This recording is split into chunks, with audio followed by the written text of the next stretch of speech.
Salut, je suis Meryl Mezat et vous écoutez Tropiculture, le podcast de celles et ceux qui réinventent le monde et changent notre perception. Vous êtes bien installés? Alors, bonne écoute. Vous écoutez Tropiculture. Tropiculture par Meryl Mezat. Très heureuse de vous retrouver dans ce nouvel épisode de Tropiculture, votre nouveau rendez-vous. Pour la conversation d'aujourd'hui, je suis allée à la rencontre d'une grande figure de l'art contemporain africain, Barthélémy Togo. Et oui, vous avez bien entendu. Barthélémy Togo est un artiste camerounais majeur. Son œuvre est présentée dans le monde entier à travers les plus grands musées et des centres d'art prestigieux. Dans son atelier parisien, il nous a reçus et nous avons longuement parlé de son travail, de son processus de création, de ce qui le fait avancer, mais aussi de ses frustrations. Il a une conscience citoyenne que j'ai rarement vue ailleurs. J'ai beaucoup appris en l'écoutant. Vous verrez, c'est un homme très inspirant. Place à la conversation et bonne écoute. Bonjour Barthélémy Togo. Bonjour. Merci de nous recevoir ici dans votre atelier à Paris. J'aimerais pour commencer que l'on remonte un petit peu à la jeunesse des choses. Dans votre enfance au Cameroun, à quel moment cet intérêt pour l'art, pour la création est arrivé ? Étant à l'école primaire, j'avais remarqué personnellement que j'aimais le dessin, que j'aimais saisir des moments qui me marquaient au quotidien.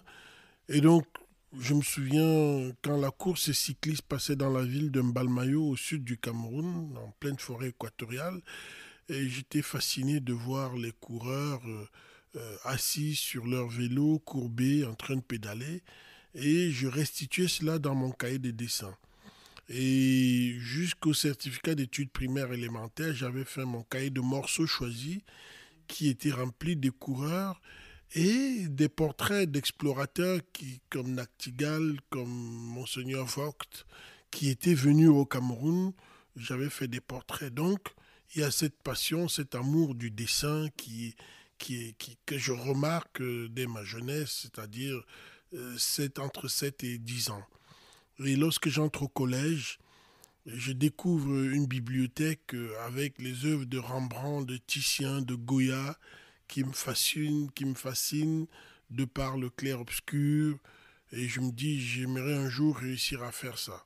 Et dès que je termine le cycle secondaire, je décide d'aller en République de Côte d'Ivoire, à l'École nationale supérieure des beaux-arts d'Abidjan, où je suis admis en première année et je passe 4 années à faire des copies qui venaient de l'atelier du moulage du Louvre et qu'il fallait observer, regarder le drapé de Jules César, le nez du cardinal de Richelieu, l'esclave mourant de Michel-Ange et dessiner cela. Et voilà comment j'ai décidé à l'âge de 20 ans de choisir cela comme métier et d'aller dans une école faire ça. Et comment réagissent vos parents à ce moment-là ? On est quand même en Afrique.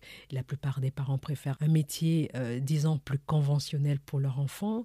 L'art n'est toujours pas vu d'un bon œil. Comment réagissent les vôtres ? Mon père surtout parce que je suis d'une famille de 3 enfants, ma grande sœur, ma petite sœur et moi au milieu. Et en Afrique, il y a cette mauvaise habitude que le garçon est très important. Donc j'ai été trop chouchouté par mon père, ma mère, même mes sœurs. J'étais le seul garçon. Et quand je décide à l'âge de 20 ans d'aller faire l'école des beaux-arts, mon père prend ça comme un coup de poignard dans le dos. Que voilà, mon fils que j'ai tant aimé, j'aurais bien voulu qu'il soit médecin, qu'il soit commissaire, préfet, commandant de compagnie, et il va faire les beaux-arts. Et mon père a très mal pris cela, mais j'étais mûr dans mon esprit, j'étais passionné, et c'est tout ce que je voulais faire avec ma liberté. Et j'ai décidé d'aller faire cette formation. C'est intéressant ce que vous dites, car parmi celles et ceux qui nous écoutent, il y a certainement des jeunes qui souhaitent aller soit vers l'art ou simplement suivre un parcours différent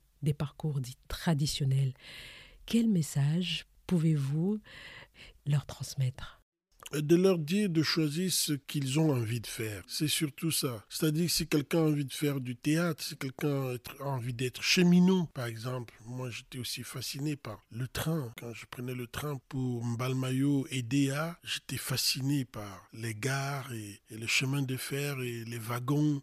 J'avais envie de faire cela. Et j'avais aussi envie d'être gendarme. Et tout cela. Mais petit à petit, entre 14 et 18-20 ans, j'ai choisi d'être artiste parce que je sentais que c'est quelque chose où je devais plus m'épanouir. Que représentait l'art, être artiste à ce moment-là pour vous? C'était la liberté.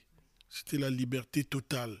Et donc je suis libre encore jusqu'aujourd'hui à 55 ans. Je fais ce métier matin, midi, soir, du 1er au 31. Je suis libre. Je suis libre, je me lève quand je veux, je dors quand je veux, je prends mes congés. Il n'y en a pas beaucoup. S'il y en a, quand je veux, je peins quand je veux. Je suis mon propre chef et je suis passionné puisque je dessine, je parle et je dis des choses. Et le plaisir, c'est surtout d'avoir lu Camus vers 18-19 ans et d'avoir écouté le discours qu'il avait prononcé lors de la remise de son prix Nobel de littérature. Que disait-il? Il parlait du rôle de l'artiste dans la société. Et il dit que l'art n'est pas à mes yeux une réjouissance solitaire. Donc ce n'est pas quelque chose pour se faire plaisir soi-même. Il était un moyen d'émouvoir le plus grand nombre d'hommes en leur offrant une image privilégiée des souffrances et des joies communes. Et c'est ce que vous faites aujourd'hui aussi à travers votre travail, à travers l'ensemble de vos œuvres finalement, d'une certaine manière. Et aussi de mes préoccupations au quotidien, puisque j'ai construit un centre d'art à Banjul, au Cameroun, où j'ai associé l'art et l'agriculture, parce que je pense à la qualité de ce qu'on va manger. Et aussi, je voudrais que les gens atteignent l'autosuffisance alimentaire. Et donc, je n'ai pas hésité d'aller créer des plantations, d'aider ceux qui en ont besoin et de faire des choses aussi pour les autres. Il faut que l'artiste soit au service des autres aussi. Et cette déclaration de Camus m'a amené à comprendre le rôle d'un artiste dans notre société. Et depuis ce jour, j'ai une dimension très sociale d'aller vers les gens et d'ouvrir mon travail vers ceux qui en ont besoin, de dire des choses. Et en tant qu'artiste, ayant la capacité de peindre, de dessiner et de dire des choses par des formes, je le fais. C'est comme ça que j'utilise mon art aujourd'hui et je suis très heureux de pratiquer cet art. Revenons un petit peu en arrière, en Côte d'Ivoire, où vous faites vos premières armes à l'école des beaux-arts d'Abidjan. À vous entendre parler, on s'aperçoit qu'au bout d'un certain temps, il vous manquait quelque chose. Je pense que j'étais fasciné à la première année de dessiner d'abord les modèles vivants, de voir ce que ça donnait, et par la suite de faire des copies, de voir que je réussissais à dessiner Agrippa ou le cardinal de Richelieu avec le drapé qu'il avait tout autour de lui. J'étais fasciné par cela. Mais après 4 années, je me suis dit, il doit y avoir autre chose ailleurs. Et j'ai voulu donc aller voir ailleurs. Et que faites-vous à ce moment-là pour assouvir justement cette envie d'ailleurs ? Je postule pour aller dans 3 écoles d'art en France. À l'école d'art de Dijon, à l'école d'art de Bourges et à l'école d'art de Grenoble. Je ne suis pas admis à Dijon, je ne suis pas admis à Bourges, mais je suis admis à l'école d'art de Grenoble. Et je vais là-bas, et il y a un jury qui se tient par rapport à mon dossier et me renvoie en 2e année à l'âge de 24 ans. Comment vous le prenez ? Je le prends très mal. Et je rentre en cité universitaire dans ma chambre, pleurer pendant 2 semaines. Et je reprends les études et je dis, ok, je vais apprendre autre chose que je n'ai pas eu à apprendre à Abidjan. Et je vais vers ce qui va arriver vers moi. Et je découvre les ordinateurs en 1993.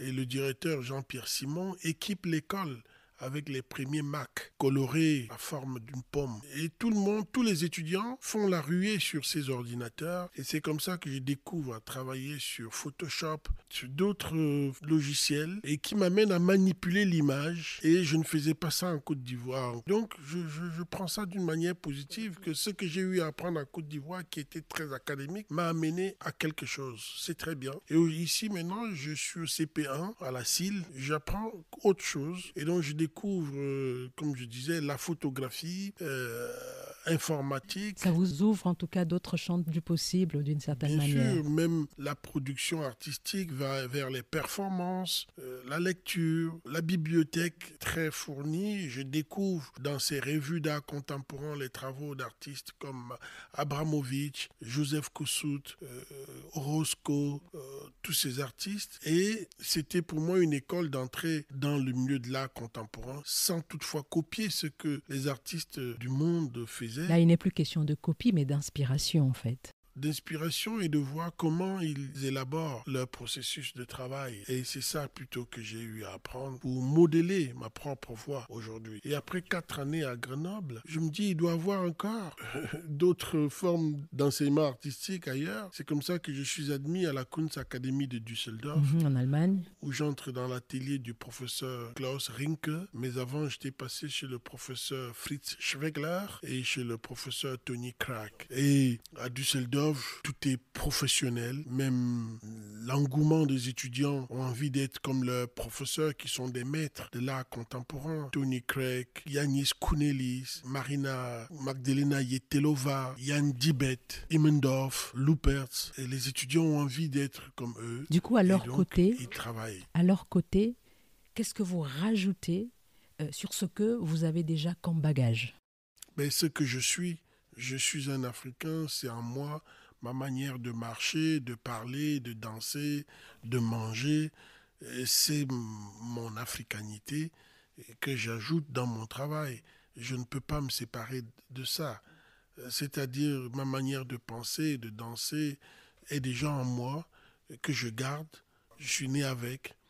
Et je modèle mon travail artistique. Ce que vous essayez de nous dire, c'est que ce qu'ils vous apprennent, c'est d'être vous-même, d'être authentique dans votre démarche artistique. Et d'être ouvert aussi vers ce qui nous arrive, vers ce qu'on découvre. C'est le monde qui est globalisé et c'est pas que moi seul, c'est tout ce qui est autour de moi, ce que j'endure, ce que je vis dans le métro parisien ou dans le tramway à Düsseldorf. C'est des actes parfois racistes et que j'ai envie de parler de ça, je le fais parce que c'est quelque chose que j'ai vécu. Je suis un contemporain, je découvre le sida dans le monde entier, je découvre Ebola qui sont des épidémies de notre société contemporaine et je travaille avec tout cela pour marquer notre temps. C'est comme les artistes de la Renaissance dans la ville de Florence ont découvert, ont parlé, ont écrit cette tragédie de la peste et nous sommes des artistes d'aujourd'hui, on doit parler à ces attentats qu'on a vécus dans les années 98-2000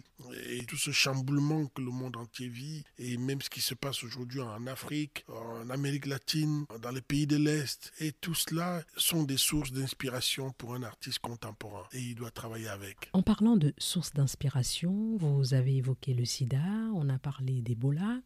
J'aimerais que vous parliez un peu de l'exposition Vaincre le virus. C'est une exposition qui, à l'époque, vous a mené à rencontrer des chercheurs pour la réalisation de vos œuvres. Oui, c'est vrai que j'avais été invité pour le prix Marcel Duchamp à créer une œuvre nouvelle et je suis allé à l'Institut Pasteur à Paris rencontrer des scientifiques, des chercheurs pendant un mois et qui ont mis à ma disposition des images de leurs recherches. Et je me suis dit, je vais aller en Chine, dans la ville de Shenzhen, pour réaliser des gigantesques vases sur lesquels je dois restituer ces éléments de recherche, ces éléments graphiques que j'ai reçus des chercheurs de l'Institut Pasteur à Paris. Et ce que j'ai fait, je suis allé un mois à Shenzhen, qui est la capitale mondiale de la porcelaine. J'ai passé un mois à Shenzhen et j'ai réalisé 18 vases magnifiques. Je suis revenu au prix Marcel Duchamp pour rendre hommage aux chercheurs, à ce que les chercheurs faisaient parce que le virus est quelque chose de déstabilisant. Le virus, j'avais compris très vite qu'il fallait vaincre le virus, que ce soit celui du sida qui menace le monde depuis 40 ans, de part et d'autre, de l'Afrique en Amérique latine, partout dans la planète, que ce soit Ebola. Et le seul résultat qu'on pouvait louer, c'était d'aider les chercheurs à trouver des résultats pour vaincre ces virus. Et donc, j'ai rendu un hommage aux chercheurs parce que le virus est quelque chose de terrifiant. Ce que vous dites est très important et j'aimerais que l'on parle aussi de votre processus de création. Vous utilisez plusieurs médiums pour réaliser vos projets, de la sculpture à la photographie, en passant par la performance, la peinture. Comment chaque médium s'impose à vous au moment de la création? Quand je fais le bilan personnel aujourd'hui, je découvre que j'ai eu de la chance. C'est pas d'être fort, non. J'ai eu de la chance à faire ce processus de 3 écoles. C'est un hasard et c'est une envie personnelle d'avoir eu envie, étant jeune, d'essayer des choses, de découvrir des choses. J'ai eu la chance de passer par Abidjan, où j'ai eu cet enseignement académique qui m'a appris le dessin. Le dessin d'abord, l'observation, le regard. Regarder un portrait et dessiner avec l'expression du visage.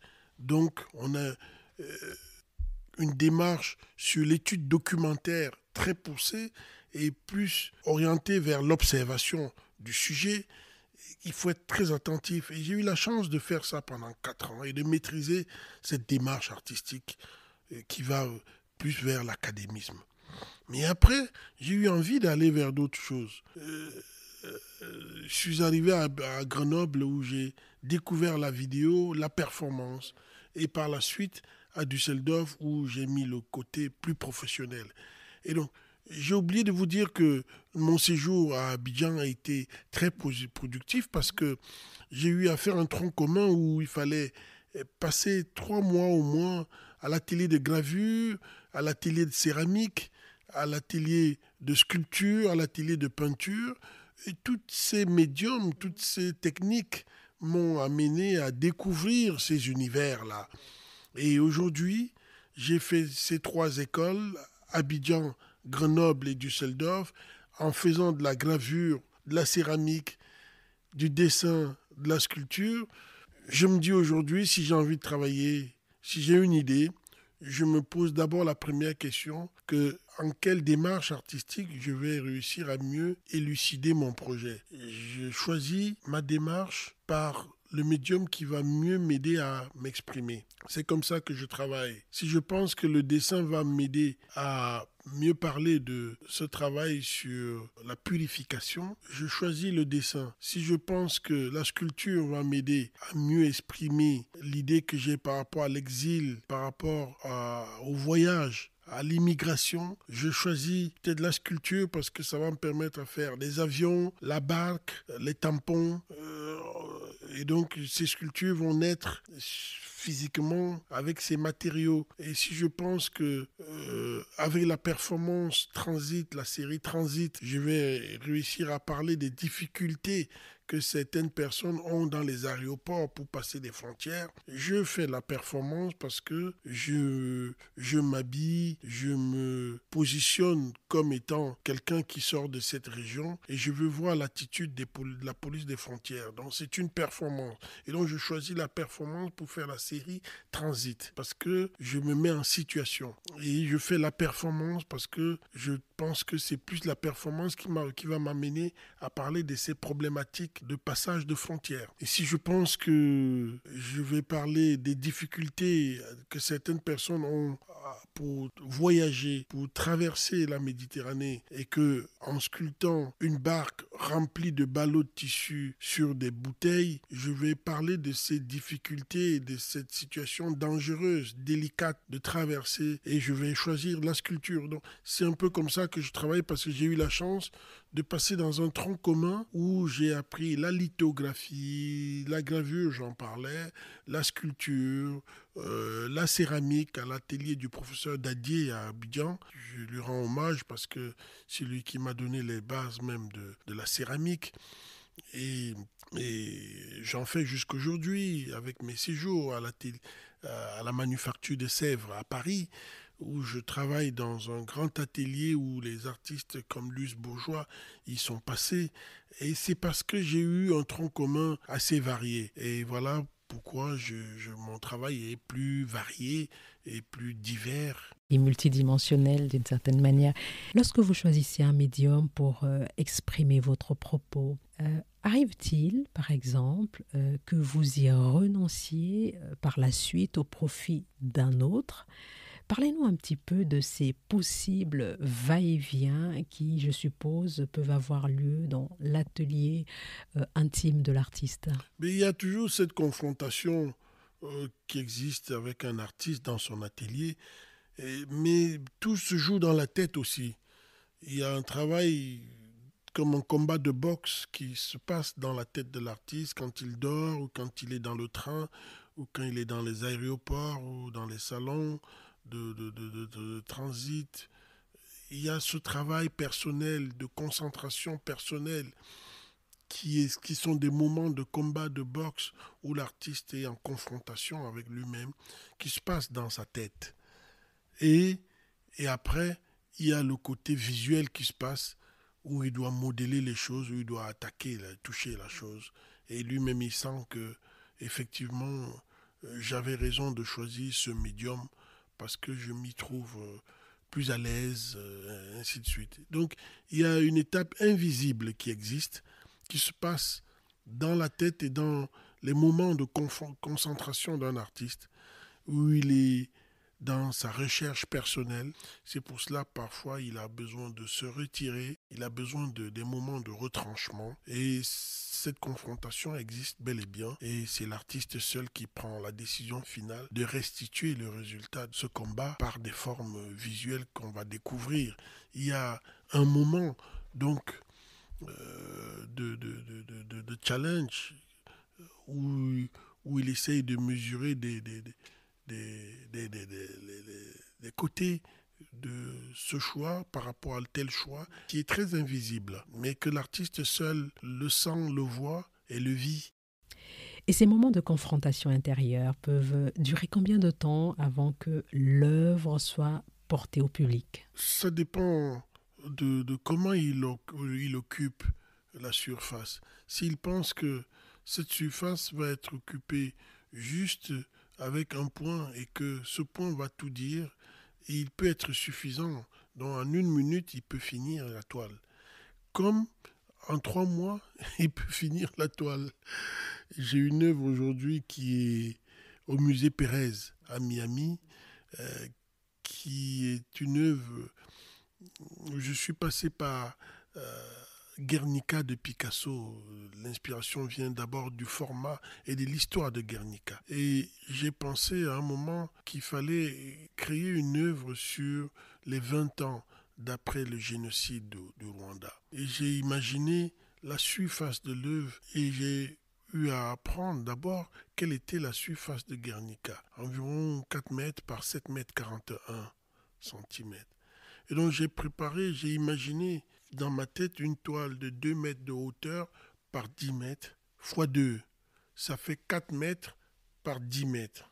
2 mètres par 10 mètres, l'autre 2 mètres toujours par 10 mètres. Ça fait donc 4 mètres par 10 mètres au total. Et je me suis dit, c'est sur cette surface où tout va se jouer. Et donc j'ai pris mon vol Paris-Amsterdam, Amsterdam-Kigali. Je suis arrivé à Kigali, j'ai pris ma chambre et dans la cour, j'ai arrangé d'abord la surface de la cour. Je suis allé pendant 1 semaine faire des allers-retours au mémorial du génocide. J'ai rencontré des jeunes des quartiers dans le transport urbain. J'ai parlé avec eux, ainsi de suite. Après 1 semaine, j'avais une somme de résultats que j'avais encaissés et donc je pouvais commencer le travail. Et j'ai commencé le travail à Kigali où j'ai fait les 75% de la toile à Kigali. Puis j'ai remballé les 2 toiles, je suis rentré à Paris. Puis je suis allé dans mon atelier au Cameroun remettre les 2 toiles au sol pour terminer la série. Au total, c'est une série de 5 personnes qui représentent les 5 continents et ils se tiennent par la main. Et il y a un grand oiseau gigantesque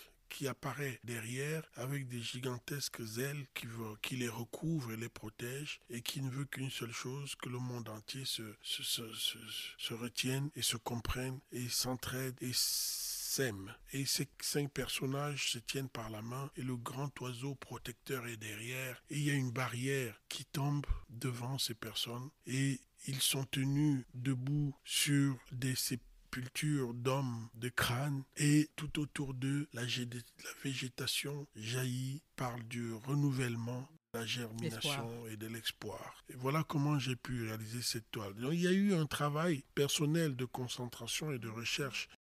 Barthélemy Togo, vos œuvres sont présentes dans de nombreuses collections, que ce soit le Musée national d'art moderne à Paris, la Fondation Louis Vuitton, la Bibliothèque nationale de France. Récemment, c'est le Musée Rodin qui a fait une acquisition de 4 dessus de porte. Savoir vos œuvres dans ces lieux importants représente quoi à vos yeux aujourd'hui? C'est un constat comme quoi ma démarche artistique dit des choses et que ces choses ont retenti dans les oreilles de ceux qui comprennent l'importance de cette démarche et ont donné une place importante à tout ce que je dis, tout ce que j'exprime. Et c'est un honneur personnel de rentrer au musée Rodin à Paris, en tant que d'abord africain et en tant qu'artiste créateur, d'être aux Invalides à Paris, au centre de la ville de Paris, de la France. C'est un honneur personnel qui m'honore d'être au musée Rodin. Et je crois que c'est une manière d'accepter de célébrer juste la démarche artistique et les expressions diverses qui existent, qui m'ont amené à entrer dans ce musée par ce que je fais comme travail depuis mes débuts. Et malheureusement, l'écho n'est pas retenti en Afrique. Je ne suis dans aucun musée en Afrique et l'importance de ce que je fais n'est pas compris sur le continent africain. Il y a la ville de Suisse, par exemple, qui vient de me donner un passage qui relie un quartier de Genève, le quartier de Fontenay, vers le centre de la ville. Et sur un passage de 200 mètres, qui est un petit passage piéton, il y a une histoire qui est racontée par des sculptures en bronze que j'ai réalisées pour la ville de Genève. Et la ville de Paris, encore, au métro Château-Rouge, a une fresque que j'ai eu à réaliser à la Manufacture nationale de Sèvres qui raconte un moment de notre monde d'aujourd'hui, de notre vie contemporaine sur 4 mètres par 10 mètres, sur ces moments d'attentats que nous avons connus et une nouvelle génération d'hommes qui prônent la paix de tout le monde entier et qui recherchent une nouvelle vie. Sur leur tête pousse une nouvelle végétation à chaque fois et ces personnes se côtoient et dans un bleu qui a été créé lors de la création de l'œuvre. Le bleu Togo désormais? Le bleu Togo. Et cette reconnaissance de part et d'autre est reconfortant pour un artiste qui a passé sa vie à travailler pour la société et pour dire des choses qui ne vont pas. C'est une reconnaissance qui me ravit et me touche très profondément.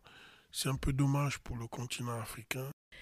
Malgré ce constat amer, vous vous engagez en tant que citoyen dans la création d'un centre culturel, Bon John Station, une initiative remarquable car dès le départ, vous vous donnez pour mission de développer à la fois l'éducation et l'accès à l'art, mais aussi de promouvoir l'agriculture biologique. C'est très ambitieux.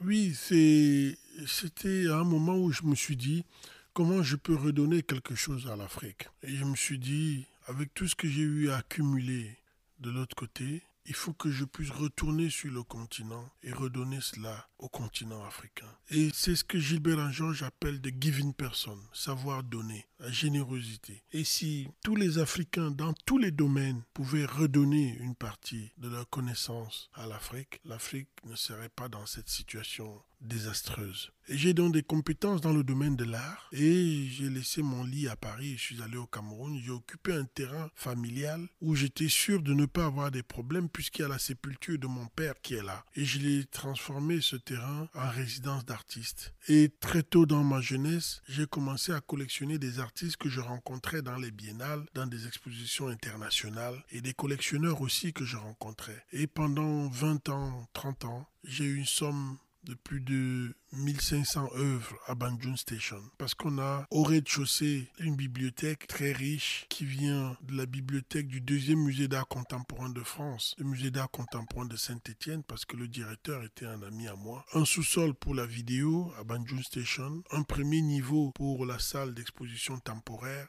un deuxième niveau pour la salle d'exposition temporaire et un troisième niveau pour la collection permanente issue des échanges que j'ai eu à faire avec des amis, des confrères artistes et des galeries. Et à côté, il y a une résidence pour les artistes qui peuvent venir, loger et travailler, produire à Banjul Station. C'est important de venir avec une idée et de rencontrer la population de Banjul parce qu'on est en zone rurale. Il faut avoir des idées, des projets dans lesquels vous allez intégrer la communauté locale. Et à 5 km de Banjul Station, il y a cette envie de songer à la qualité de ce que nous mangeons aujourd'hui dans la vie. J'ai pensé à faire une agriculture biologique. J'ai créé d'abord une petite plantation de caféiers pour épouser l'idée de Léopold Sédar Senghor qui parlait des prix des matières premières qui sont fixés par l'Occident et j'ai voulu moi-même produire mon propre café, le sécher, le torréfier, l'emballer avec un emballage des œuvres d'art et fixer nous-mêmes le prix de notre café pour critiquer et rejoindre Léopold Sédar Senghor sur les échanges Nord-Sud. Et c'est nous qui fixons le prix de notre café à Banjul Station. Et j'ai associé à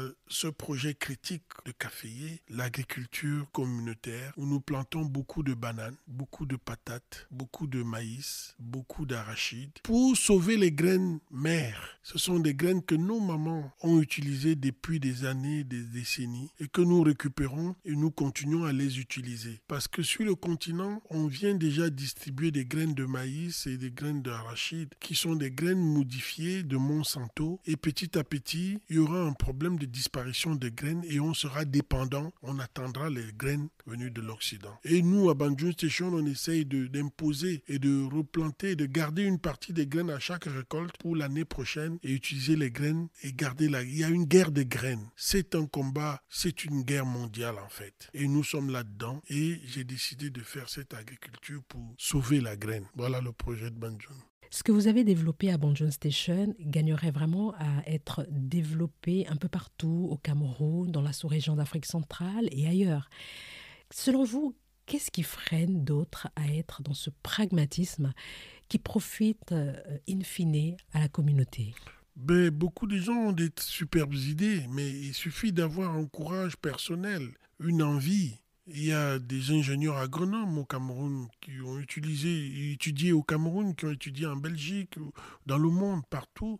Mais pas seulement dans le domaine agricole. Il y a des Camerounais qui sont des grands médecins, des grands sportifs.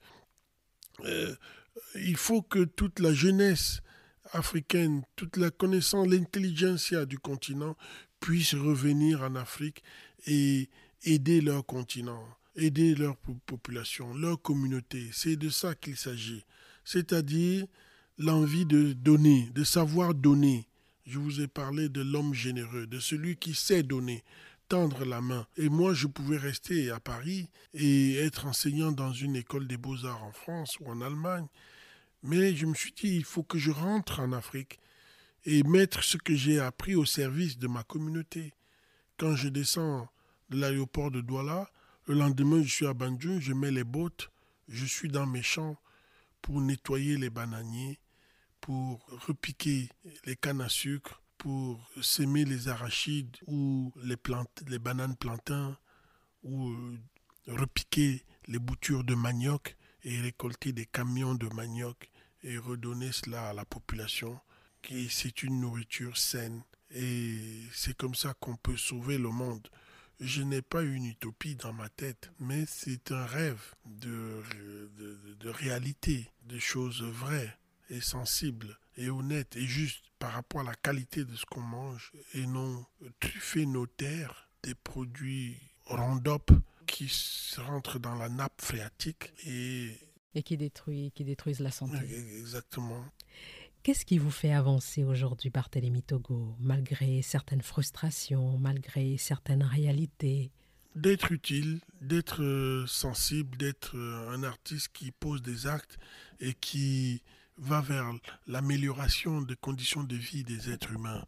C'est très important. Et qu'on soit noir ou blanc ou jaune, que ces aspirations aient une dimension plus universelle. Voilà pourquoi mon travail n'est pas là pour exprimer juste mon africanité. Il est plus ouvert et il va dans plusieurs horizons différents pour célébrer juste le bonheur de l'être humain sur Terre. J'ai du mal à croire à la résurrection, mais je pense que tant qu'on est sur Terre en tant qu'être humain, on devrait passé un beau séjour et il est temps maintenant de célébrer cela, de prôner cela et de rendre possible cela tant que nous vivons. Et ce sera le mot de la fin. Merci Barthélémy Togo de nous avoir accueillis ici dans votre atelier parisien.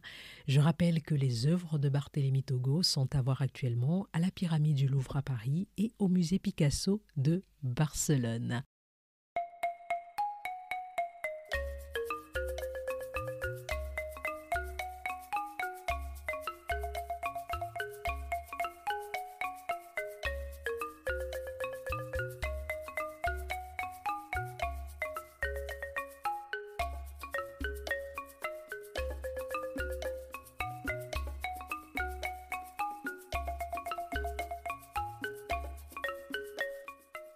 Et voilà les amis, Tropiculture, c'est fini pour aujourd'hui. Merci de l'avoir suivi. N'hésitez pas à me faire vos retours en nous taguant sur Instagram ou Facebook. Je serai ravie de vous lire et de vous répondre. Je vous souhaite une merveilleuse et dynamique année 2023. En tout cas, prenez soin de vous. Quant à nous, on se retrouve très prochainement pour un nouvel épisode de Tropiculture, le podcast de celles et ceux qui réinventent le monde et changent notre perception. Ciao, bye bye.